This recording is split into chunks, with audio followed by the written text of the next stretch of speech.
माननीय परम आदरणीय सम्मानीय बाबू सिंह कुशवाहा जी को मैं चाहेंगे कि वो आए और आप लोग उनका तालियों से स्वागत करें।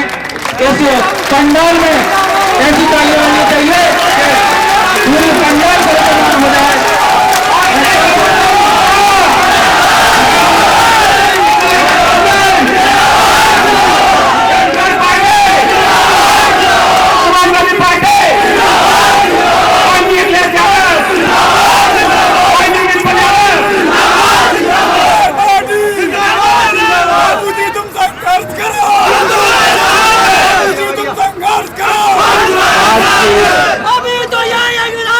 आज की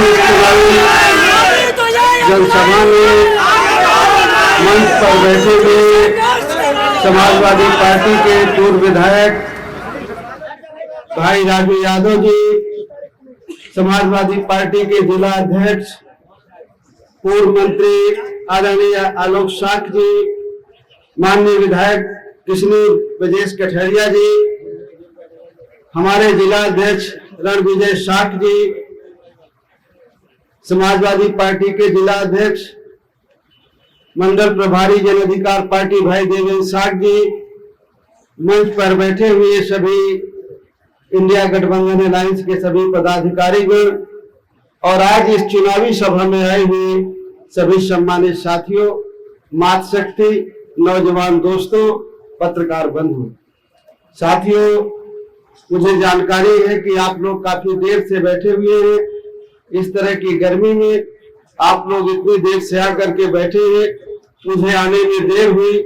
सबसे पहले मैं उसके लिए आप लोगों से हाथ जोड़कर माफी चाहता हूं। साथियों, चुनाव का समय है। चुनाव के समय में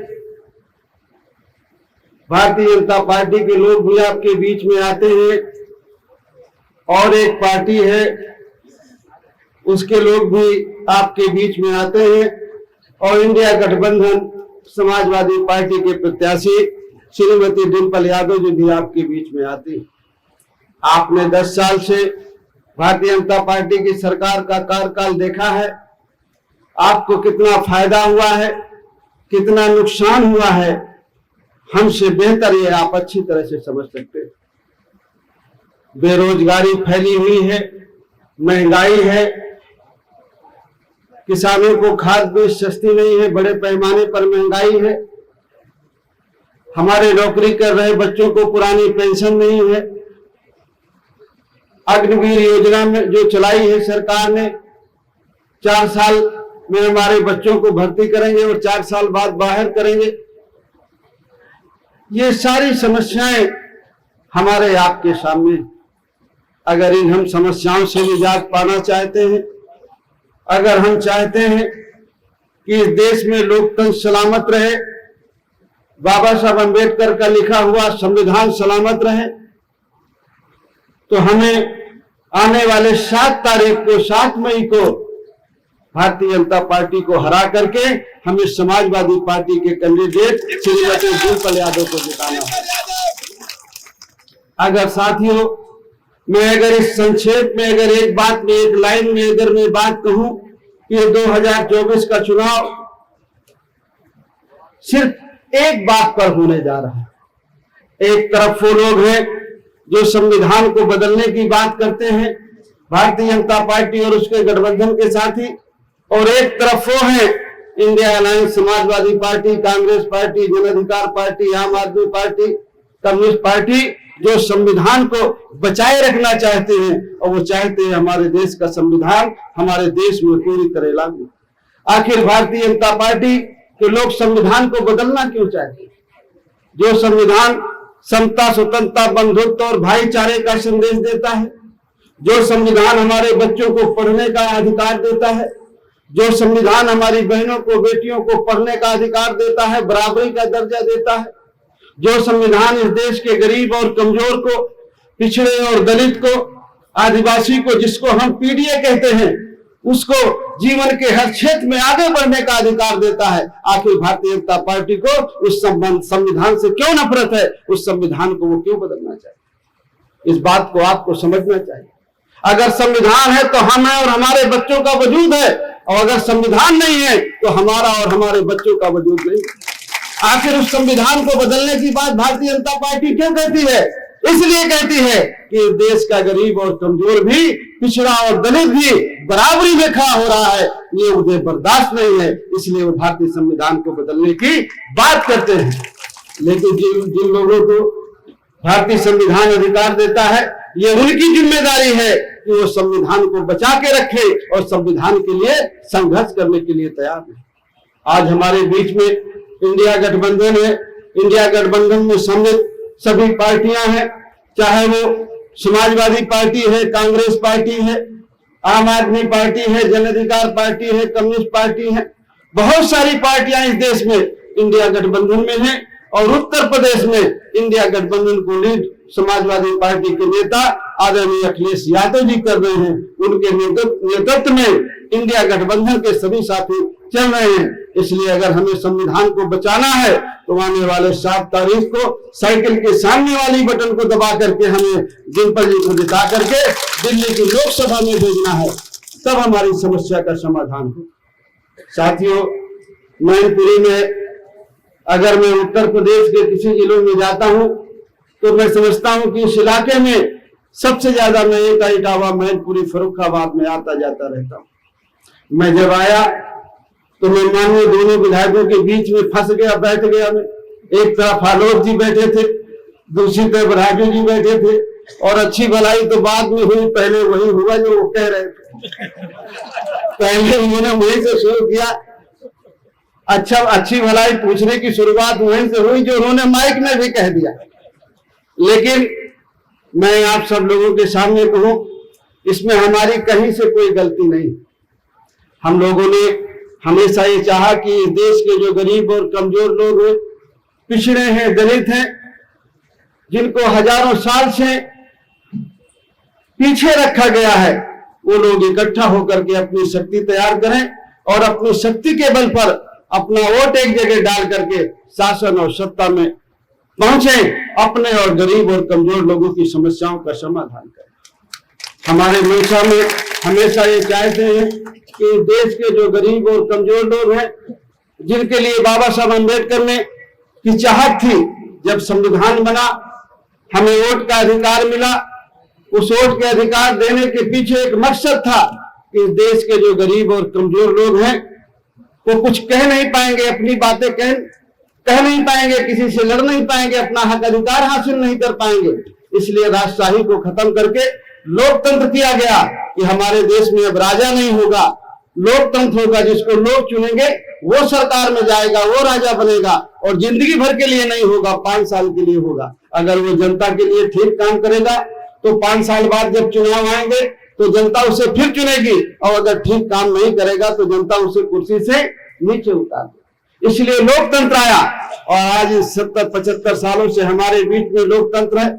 जिन लोगों को हमने जिता करके भेजा, या 10 साल से जिनको हम जिता करके भेज रहे हैं, उन्होंने हमारी समस्याओं का समाधान किया। आज वो कहते हैं कि 2047 में हमारा देश विकसित भारत बन जाएगा, और हमारे नौजवान बच्चे जो नीचे बैठे रहते हैं कुर्सियों में, वो बड़ी जोर जोर से ताली बजाते हैं, और ये नहीं सोचते कि अभी तो 2024 है। वो कह रहे हैं 2047 में 23 साल बाद विकसित भारत होगा। वो ये कह रहे हैं कि आप चिंता मत करो, 23 साल बाद हम आपको गुलाब जामुन और जलेबी खिलाएंगे। तो आपके मुंह में अभी से पानी आ जाता है। और इस 23 साल बाद हम कितने लोग बचेंगे कुछ पता है? क्या हालत होगी पता है? लेकिन 23 साल बाद विकसित भारत के लिए तो लोग ताली बजाते हैं। अरे आज हमें अपनी हालत देखने की जरूरत है, आज की परिस्थितियां देखने की जरूरत है। आज हमारे बच्चों को रोजगार नहीं है, अच्छी शिक्षा नहीं है, शिक्षा में बेतहाशा बढ़ोतरी हो गई है। मैं पिछले शायद 2 महीने पहले मैं आपके बीच में संपूर्ण भागीदारी यात्रा रथ लेकर के आया था। उस यात्रा का मकसद था कि हमारे देश में जाति जनगणना हो, और जिसकी जितनी आबादी हो, आबादी के हिसाब से उसे हर क्षेत्र में हिस्सेदारी और भागीदारी मिले। ये बात मैं अकेले नहीं कह रहा हूं, यही बात तो समाजवादी पार्टी आदरणीय अखिलेश यादव जी कह रहे हैं। पीडीए, पिछड़ा, दलित, माइनॉरिटी, हमारी बहनें, सभी समाज के जो कमजोर और दबे कुचले मजलूम लोग हैं, सभी समाज के लिए पीडीए बनाया गया है। और एक बात और हम कहते थे कि हमारे देश में गरीब हो या धनवान, सबकी शिक्षा एक समान होना चाहिए, चाहे वो प्राइवेट स्कूल हो चाहे वो सरकारी स्कूल हो।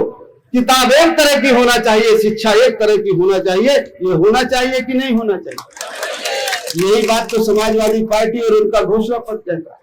जो बात हम कह रहे हैं वही समाजवादी पार्टी कह रही है, वही कांग्रेस पार्टी कह रही है, वही इंडिया गठबंधन के सभी अलायंस पार्टनर कह रहे हैं। इसलिए साथियों, आने वाले 7 तारीख को मैं बीच में रुक करके एक बात आपसे पूछता हूं, हम लोग जिसको बात देते हैं तो बात में खड़े रहते हैं कि नहीं रहते? हमारी बात हम जो कह देते हैं उसको बदलते तो नहीं है? तो आप ये बताओ, बात दे दी जाए कि नहीं दे दी जाए?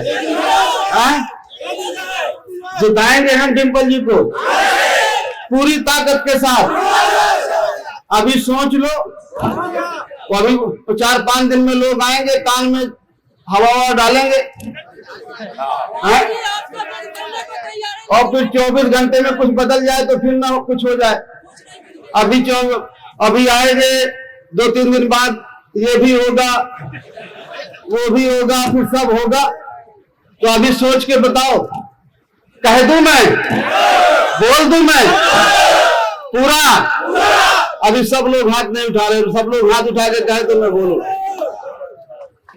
मैं आप सब की तरफ से आदरणीय डिंपल जी को और जो हमारे समाजवादी पार्टी के साथी हैं, मैं भरोसा दिलाता हूं कि समाजवादी पार्टी को, जन अधिकार पार्टी का एक एक कार्यकर्ता हमारा मेहनत करके इन 4-5 दिनों में एक वोट समाजवादी पार्टी के प्रत्याशी डिंपल यादव जी को दिलाने का काम करेंगे। चाहे हमारी ये बेटियां बैठी हो, चाहे हमारे बच्चे हो, हमारे भाई हो, बूढ़े हो, नौजवान हो, सब लोग कोशिश करके डिंपल जी को जिताने का काम करेंगे। ये बात मैं मन से आपके बीच में कहता हूँ। हमारी कोशिश है पूरी कि डिंपल यादव जी जितनी संख्या में पिछली बार जीत के गई हैं, उससे 2 गुना 3 गुना, यहाँ तो वैसे भी एक तरफा चुनाव। आपको तो मार्जिन बढ़ाना है और आप मार्जिन बढ़ा देंगे तो उसका श्रेय जन अधिकार पार्टी को भी मिलेगा। इसी किन्हीं को मिलने वाला है और किसी को नहीं मिलने वाला। मिलेगा कि नहीं मिलेगा? देखिए, एक श्रेय तो विधायक जी ने दे दिया है, अब जीत का भी श्रेय लेना है कि नहीं लेना है? तो फिर पूरा जोर लगाना है। बस यही कुछ बातें कहने के लिए आपके बीच में आया हूं। वैसे मैं जानता हूं, मुझे पूरा भरोसा था, मैं जाऊं या ना जाऊं, जब आपको जानकारी है कि मैं जौनपुर से इंडिया गठबंधन की तरफ से समाजवादी पार्टी का चुनाव निशान साइकिल लेकर के लड़ रहा हूं, तो मैं जानता था कि मेरे मैनपुरी के साथी हो, चाहे जहां के साथी हो, सब लोग पूरी मेहनत और ईमानदारी के साथ लगे हुए हैं। हमारे साथी पूर्व जिला अध्यक्ष दोनों हैं, अश्विनी और वो देखिए खड़े हैं, और हमारे रणविजय जी साख जी वो पूरी मेहनत से लगे हुए हैं, देवेंद्र साख जी, सब लोग पूरी मेहनत से दिन रात करके, मैं सबके संपर्क में था। रणविजय जी से मेरी रोज बात होती थी, तो वो कहते थे कि नहीं, हम सब लोग लगे हैं। आने का जी, अरे वाह, आने का प्लान तो परसों बना, परसों चर्चा हुई और नहीं, हम लोग संपर्क में थे, बातचीत होती रहती थी और मुझे पूरा भरोसा था। और आज मुझे और भरोसा हो गया कि आपका एक एक वोट, अब आपके पास समाजवादी पार्टी के कैंडिडेट आए या ना आए, उनके बदले, सबके बदले में बाबू सिंह कुशवाहा आया हूं।